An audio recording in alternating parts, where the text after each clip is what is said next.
The weight on Olivia Smith's legs was getting serious. Around 40 pounds of warm, purring alien distributed across both thighs like the world's most dangerous weighted blanket. Okay, so they're definitely asleep now, she said to the empty break room, shifting slightly so the smallest cub wouldn't slide off. That's good? I think that's good. She had no idea it wasn't. According to YouTube analytics, 99.3% of viewers are not subscribed. That's a huge number. By subscribing the channel that is completely free, you'll help support the channel and never miss fresh content. 4 levels above, in the command center's war room, Commander Kale Tass was watching his entire strategic framework collapse in real time. Status report. His mandibles clicked with barely controlled panic. And someone tell me why the Veldorian fleet hasn't fired yet. Admiral Vex Thule stood motionless before the tactical display, her crystalline form reflecting the cascade of red threat indicators now flooding their screens. The Armada, 17 capital ships, minimum firepower, was holding position exactly 2.3 light seconds from the station's perimeter, ready to vaporize, not firing, just waiting. They're receiving something, Azila said from the communication station, her metallic fingers dancing across holographic controls. Some kind of signal. It's weak, it's almost like distress? But the pattern is wrong. It shouldn't even exist in our databases. It's the cubs, Bexthul said quietly. Kylthas turned to her. What? The 3 Veldorian juveniles we retrieved from the derelict 3 hours ago. They're broadcasting something. Some kind of... I don't have the terminology. It's not a distress call. It's not aggression. It's something we've never encountered before. They're dangerous. Kylthas's voice cracked slightly. Per Protocol 7 Gamma, Section 4, Veldorian cubs of that age classification have never been successfully contained by any species ever. We have them in reinforced containment because everything else they killed. The containment doors opened. Azila interrupted, her voice oddly neutral. Approximately 7 minutes ago. The silence in the command center became a living thing. They escaped? Kylthas moved toward the holding bay monitors, then stopped. Froze. His entire exoskeleton went rigid. No, that's impossible. On the screen, the containment chamber showed exactly 3 Veldorian cubs, not clawing at walls, not destroying equipment, completely still, sleeping on a human's legs. Olivia didn't notice the commotion. She was too busy wondering if she should risk moving to grab her coffee without waking them up. The lead cub, the one with the iridescent ridge markings, had wedged itself into the space between her knees with the single-minded determination of a cat who'd found the best spot on Earth. Its breathing was slow, rhythmic, completely peaceful. The other 2 were curled around her left ankle and across her right shin, their scaled skin warm and somehow soft. Nobody had mentioned they'd be soft. She'd found them in the recycling center about an hour ago, wedged behind a collapsed cargo container, making these weird chirping sounds. They'd looked scared, really scared, with their eyes all huge and shimmery, the way kids got when they woke up from bad dreams. So she'd done what any former elementary school teacher did when encountering terrified living things in an industrial recycling center. She'd sat down, made gentle noises, and told them about the time her class raised caterpillars. They seemed to like the story about the butterfly that couldn't quite get its wings dry. She'd done all the voices. The kids back home had loved her butterfly voice. Apparently, alien cubs did too. Get a containment team down to break room 7 immediately, Kylthas was shouting. Full protective gear, aggressive extraction protocols, and somebody tell me why a maintenance worker is still alive. Because she doesn't know they're dangerous, Vexthul said, still watching the monitor with an expression that looked disturbingly like awe. She's treating them like they're ordinary creatures. Azila was pulling up Olivia's file, her eyes widening slightly. Elementary school teacher, 12 years experience, then took a maintenance position 6 months ago. No military training, no xenobiology background, no. She paused. She has a disciplinary note for spending too much time telling stories to the hydroponic specimens. That woman is sitting on 3 apex predators that have killed trained military specialists, and our command structure doesn't know whether to evacuate or applaud. Vexthul said softly. Below them, Olivia carefully reached for her coffee with her left hand, moving like she was defusing a bomb. The smallest cub shifted, made a contented chirping sound that somehow made it through to the overhead speakers, and pressed its scaled head against her leg. She smiled. In the command center, every alarm they had suddenly seemed irrelevant. "Admiral," Kylthas said carefully, "what do we do?" Vexthul didn't answer. She was still watching the human tell the cubs about something called circle time and why it mattered. On the screens behind them, the Veldorian battle fleet continued to wait. "Tea?" Olivia's voice crackled through the station-wide comm system, apparently unaware she'd left it open. "Does anyone want tea? I'm making some, and I figure if we're all going to die in a nuclear explosion or whatever, we might as well be hydrated." In the command center, Kael'thas's eye stalks twitched. "She's joking," Vexthul said flatly. "During an extinction-level event, the human is making jokes about beverage logistics." "Get her on secure channel now," Kael'thas ordered, his mandibles clicking rapidly. "And deploy Containment Team Sigma to Break Room 7. Full tactical extraction protocol. Those cubs are classified as—" "Already tried that, sir," came a strained voice from the tactical officer. Teams Alpha and Bravo approached the break room. The cubs detected them before visual contact and— "Sir, they've destroyed the door frame and barricaded themselves with the human." "They're protecting her?" "No, sir.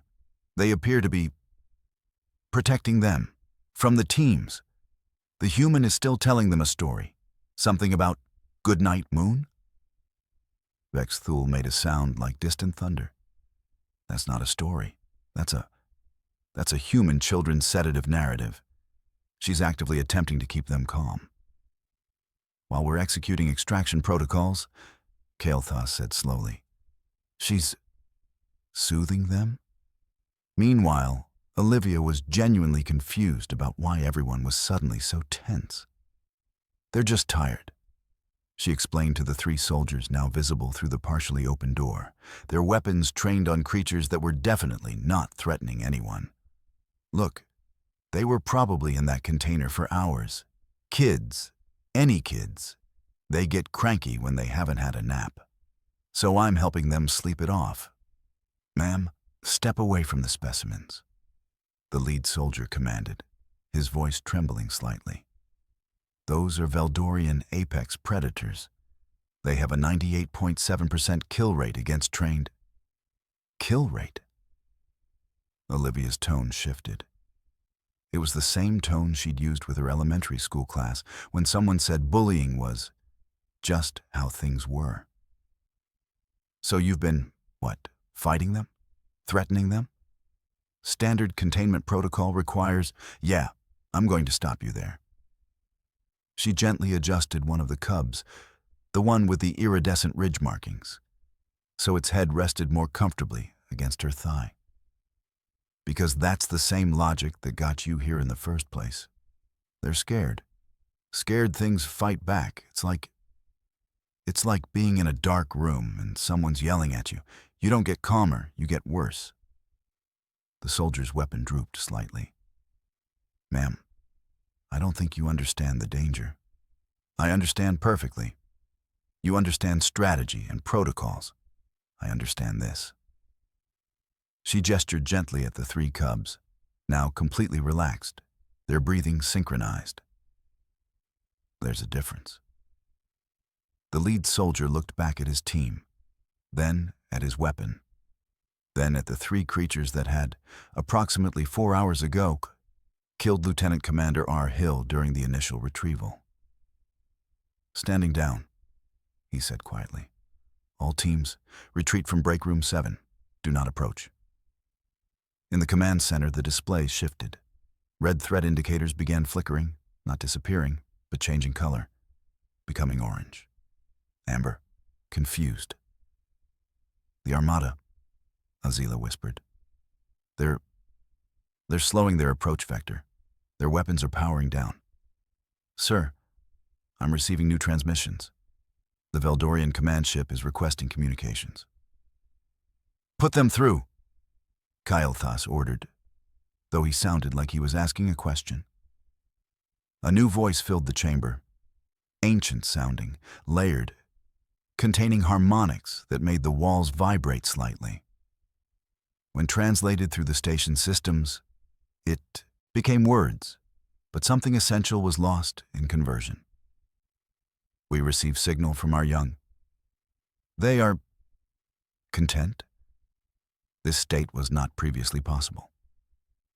What have you done to our cubs? Kael'thas looked at Vexthul. Vexthul looked at Azila. Azila looked at the monitor showing Olivia Smith, former elementary school teacher, current station maintenance worker, who was humming something and had somehow convinced 3 apex predators to rest their heads on her legs. We've employed new methodology, Vexthul said carefully. This methodology is effective. Our young have not transmitted contentment signatures since emergence from genetic pods. Your station will not be destroyed. Instead, we wish to understand this methodology. The channel went silent. Ma'am, Kael'thas said into the station comm. Could you come to the command center? We need to discuss your approach to, crisis resolution. Sure, Olivia replied brightly. But I can't move right now. The cubs are sleeping, and if I move them, they're just going to wake up and get scared again. Can't you come here? Kael'thas stared at the screen. Behind him, Vexthul began to smile. Dr. Janira arrived in break room 7 like a force of nature. All crystalline angles and barely contained scientific fury, her credentials including 47 peer-reviewed papers on Veldorian aggression patterns and 3 separate commendations for xenobiological threat assessment. She stopped dead in the doorway. That's impossible, she said flatly. Yeah, everyone keeps saying that, Olivia replied, without looking up from the smallest cub, whose scaled forehead she was gently stroking. But they seem pretty peaceful to me. Janira's entire form seemed to vibrate. Peaceful? Peaceful. Those creatures have a documented history of... She pulled up her datapad with trembling appendages. In the last 30 years alone, Veldorian juveniles have killed 214 trained specialists across 17 different species. Their bite force is equivalent to a thermonuclear detonation at molecular scale. Their venom contains 17 different neurotoxins, each one individually lethal to... Yeah, but they're not trying to bite anyone, Olivia interrupted gently. They're sleeping. Because you've drugged them. I read them a story. The silence that followed was the kind of silence that made physicists question their understanding of how sound waves worked.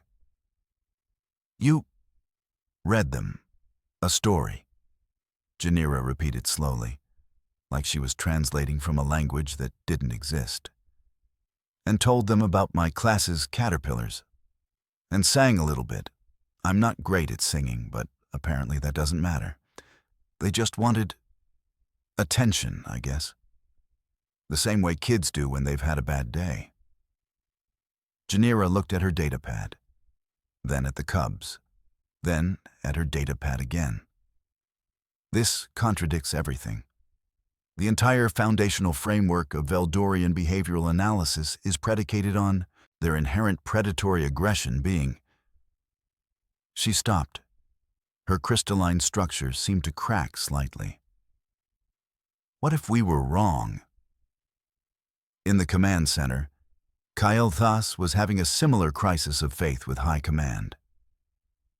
"Sir, I'm telling you, the humans sat down and talked to them," he said into the secure channel, his voice carrying the exhausted tone of someone explaining why water was wet to a water scientist. And they responded. They responded positively. Their threat indicators dropped from critical to baseline within minutes. The High Commander's voice emerged from the speakers, heavy with age and bureaucratic caution. "Commander, are you suggesting that documented apex predators capable of destroying military installations are actually just misunderstood? I'm suggesting that everything we thought we knew about Veldorian behavior might have been observational bias created by our own threat responses," Kael'thas said carefully. The cubs weren't attacking. They were afraid. And when someone stopped treating them like weapons and started treating them like children, Vexthul offered from beside him. "Like children," he continued, "they responded by exhibiting normal juvenile behavior, sleep, contentment, bonding. Sir, I think we've been at war with them because we assumed they wanted war." Silence from High Command. Then, "Explain." The intercepted transmission came through Azila's console 3 minutes later, her eyes growing wider with each translated word. "The Veldorian command vessel is. They're requesting a non-aggression pact," she said slowly. "They're saying their young have transmitted contentment signals for the first time in their recorded history. They're asking what our peace methodology is." "They think we're trying to make peace?" Kael'thas felt something break inside his understanding of strategic conflict. "We were trying to evacuate." "Not anymore," Vexthul said quietly. She was staring at the main display, where the Veldorian armada was actively retreating to safe distance. Not fleeing, retreating. A military term that meant something completely different. It meant recognition. It meant respect. It meant they were treating the station as equal rather than prey. All because a human woman had read bedtime stories. Janira found herself sitting on the floor of Break Room 7, watching Olivia gently adjust the position of the middle cub so its breathing would be easier. After 47 papers on Veldorian aggression, after 3 decades of study, after her entire career was built on the assumption that these creatures were weapons. "I think," Janira said slowly, "I've been approaching this entirely wrong." "How so?" Olivia asked, finally looking up. "I was treating them like problems to be solved. You were treating them like they mattered. Like their emotional state was as important as their threat capacity." Olivia shrugged. "They're living things. They get scared. They need help. That's not complicated. That's just basic." Janira made a sound that might have been laughter, or might have been the sound of a career's worth of assumptions collapsing into fundamental rubble. "Your entire species operates on this principle?" she asked. "I mean, we should," Olivia said. "We're not always great at it. But yeah, basically, if someone's scared, you try to help. If someone's aggressive, you usually figure out they're scared first and work from there." In the command center, Kael'thas watched the Armada's weapon systems power down completely. "Get me High Command." he said quietly. We need to completely revise our first contact protocols. The distress signals, Bexthul said, her voice carrying the tone of someone watching dominoes fall in slow motion. I've been tracking them wrong the entire time. She pulled up the acoustic data from the past 6 hours, overlaying it against the Armada's approach vectors. The pattern was unmistakable once you stopped looking at it as a weapon and started looking at it as a cry for help. The Cubs were broadcasting continuously from the moment we retrieved them. Not aggression markers, maternal distress signals. And the fleet didn't interpret it as a threat from us. They interpreted it as a threat to them. Their offspring were in distress, so they approached to investigate. Kael'thas felt his entire command philosophy reorganize itself. We were never under attack. We were being approached by a panicked parent species, Bexthul corrected, and we responded by threatening their children. In the break room, Olivia was completely unaware that this conversation was happening. She was instead focused on the practical matter of whether 3 sleeping alien cubs would appreciate a blanket, and if so, whether station protocol allowed her to use one from the emergency supplies. I just treated them like any upset kids, she said, when Azila finally arrived with a tablet full of questions. You know, when a child's scared and separated from their parents, they're not dangerous. They're lonely. They need reassurance. Azila's metallic form seemed to flicker. Your entire problem-solving methodology is based on empathy? Well, yeah.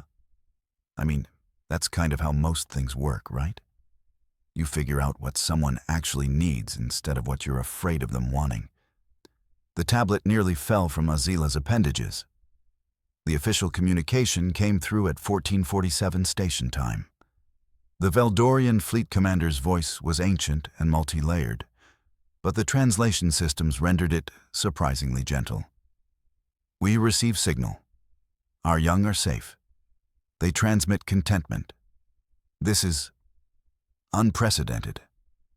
Kael'thas stepped forward personally, his mandibles trembling slightly. Veldorian Command, we acknowledge your young are unharmed. We have discovered new approaches to their care that appear to be effective. These approaches, they involve non-aggression protocols? They involve storytelling, sir, Kael'thas said. He could hear High Command holding its collective breath on the secure channel.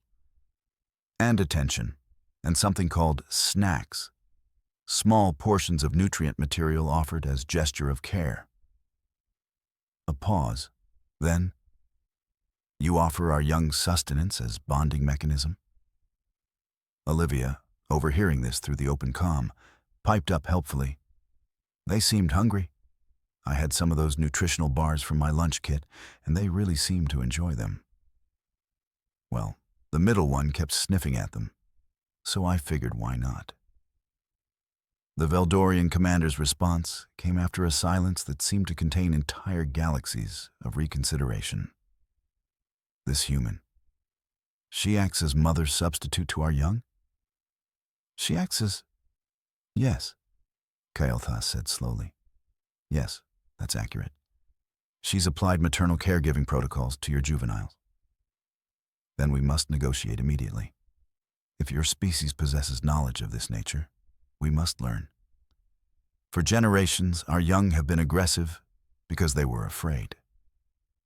We assume the fear was acceptable price of survival. Your human suggests otherwise? Kael'thas looked at Olivia, who was at that moment deciding whether the smallest cub would appreciate having its head scratched. Yes, sir. Our human suggests exactly that. The treaty took 43 minutes to draft. It consisted of 3 primary points. First, immediate cessation of all hostile actions between Veldorian Collective and the station. Second, establishment of cultural exchange protocols, particularly regarding juvenile care methodologies. Third, recognition that fear-based response systems could be replaced with communication-based approaches in future diplomatic incidents. The High Council had to ask Kyle Tuss to repeat that third point 3 times. The human prevented an interstellar war, the High Commander said flatly, by reading bedtime stories. Yes, sir. And offering snacks. Yes, sir. We're going to need to completely restructure first contact protocols. Yes, sir. I would recommend hiring more humans in diplomatic positions. Humans. The High Commander made a sound that might have been laughter or might have been the sound of military doctrine collapsing. We hire humans to negotiate peace treaties? We hire humans, Kyle Tuss confirmed, who understand that scared things need help, not weapons. In break room 7, Olivia finally managed to get all 3 cubs arranged comfortably on a blanket salvaged from emergency supplies. They were sleeping deeply now, their breathing synchronized, their scaled bodies perfectly still. She didn't know that above her, an entire galactic framework was being rewritten. She didn't know that historians would eventually reference this moment as the bedtime story accords. She didn't know that a species that had been on the brink of interstellar war would instead send their young to be raised partially by human caregivers, learning empathy as a first language. She just knew that 3 scared creatures were finally safe, and that seemed like a good day's work. She pulled out her tablet to make a note. Remember to request overtime pay for cub sitting. The High Council's emergency session lasted exactly 4 hours and 47 minutes, during which 17 separate departments had to present formal apologies for their previous assumptions about Veldorian behavior. So, what you're telling me, the High Chancellor said, her tone carrying the weight of someone reorganizing the fundamental structure of galactic diplomacy, is that we've been operating under a threat assessment framework that was essentially wrong? Not wrong, sir, Dr. Janira corrected carefully, her entire being vibrating with the uncomfortable recognition of being spectacularly incorrect about her life's work. Incomplete. We observed Veldorian aggression in response to our aggression, and assumed causation flowed in only one direction. We never considered that they were responding to our threat responses, not initiating them. And this human, the High Chancellor continued, resolved the entire situation by treating them like children? Like creatures with emotional needs, Azila said. She'd been appointed as permanent liaison to monitor and document human methodology, a position that seemed to vacillate between research opportunity and administrative punishment depending on who was speaking. The fundamental principle appears to be identify actual needs, respond with compassion rather than protocol, adjust expectations based on observed outcomes. That's not a diplomatic strategy, that's just kindness. Precisely, sir. And apparently, we've been significantly underutilizing it. By the next morning, the station was unrecognizable.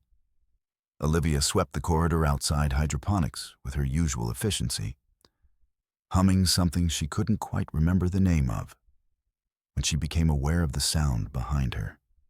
3 sets of scaled feet clicking softly against the metal plating. She didn't turn around. She'd learned that sudden movements made them nervous. "Morning, you 3, she said conversationally. "Sleep good? You want to help me with this section? Or are we just vibing today?" The lead cub, the one with the iridescent markings, whom she'd started thinking of as Ridge for lack of official designation, made a soft chirping sound and moved closer to the vacuum cleaner's intake port, which had apparently become the most interesting thing in the station's entire ecosystem. "Yeah, I know. The suction action is riveting," Olivia said dryly. "But that's the equipment, buddy. We're cleaning the floor." She continued sweeping, and the cubs followed, not stalking, following, the way children followed interesting adults around, curious and content and completely unbothered by the larger cosmic implications of their presence. Commander Kael'thas watched from an observation window, accompanied by 3 military attachés, who looked like they were witnessing something that violated basic physics. "She's not even armed," one of them whispered. "She doesn't need weapons," Kael'thas replied. "Look at their body language. Their threat responses are completely dormant. Their endocrine systems are producing calm state chemicals. They're happy. Because of a vacuum cleaner? Because of consistent, predictable interaction with a being who treats them as individuals rather than threats. The vacuum is just contextual." The retraining protocols began immediately.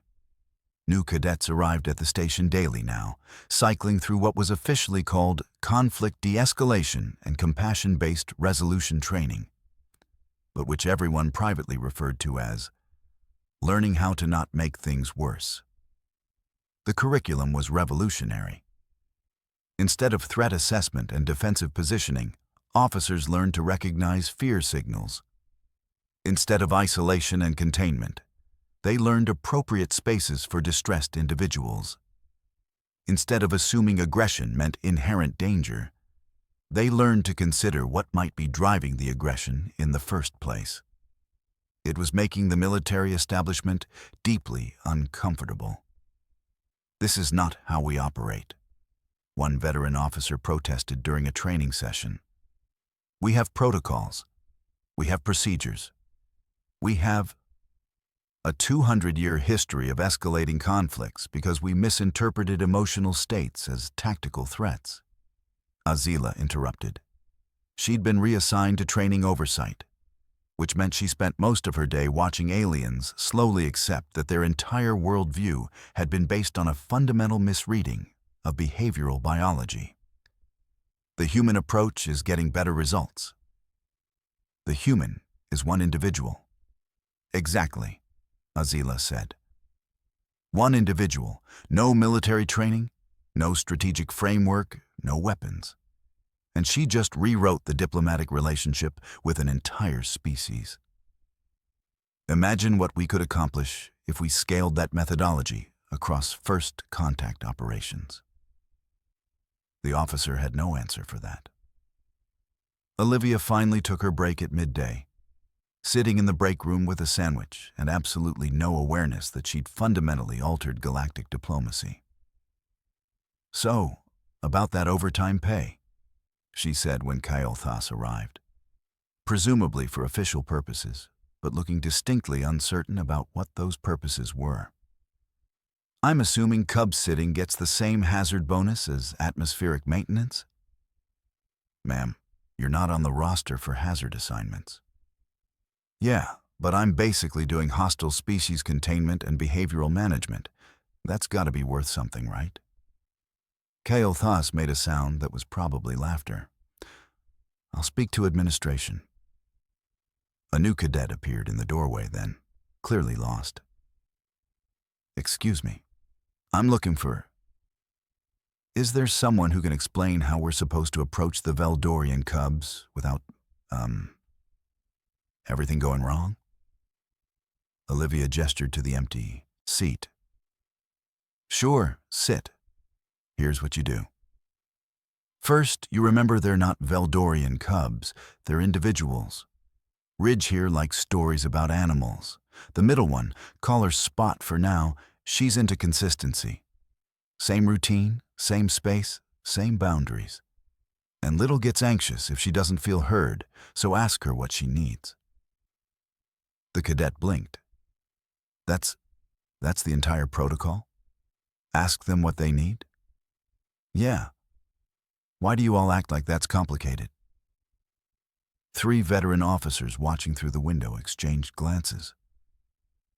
"Because," one of them said quietly, "we've never considered that it wasn't." In the High Council chambers, reports were being filed.